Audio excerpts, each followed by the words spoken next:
Монголын үйлдвэрчний эвлэлийн соёлын төв ордон миний тайз хүүхдийн зуны хөтөлбөрөөр зарлалаа. Энэхүү хөтөлбөрт хамрагдсан таны хүүхэд тайзны ярианы хичээл заалгана.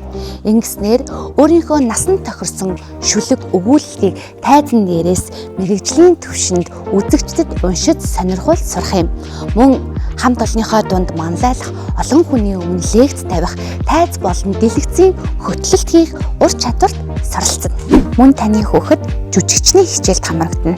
Ингэснээр хүүхэд драмын жүжиг эсвэл өгүүлэлгийг жүжиг болгосон хэсгийг найз хамт олонтойгоо тоглож өөрийн гэсэн уран бүтээлтэй болно.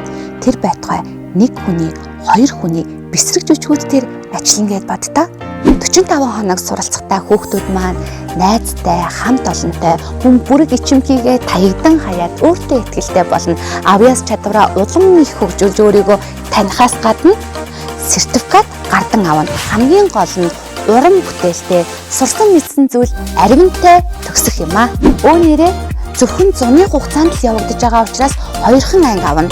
Тэгээд анги дүүргэлттэй болохоор та бүхэн яараарай. Монголын үйлдвэрчний эвлэлийн соёлын төв ордны алтан тайз мөн чадварлаг хамт олон та бүхнийг урьж байна. Миний тайз зуны сургалтанд Монгол, чөлөөт, этник төрлийн бүжигдэг суралцах болно.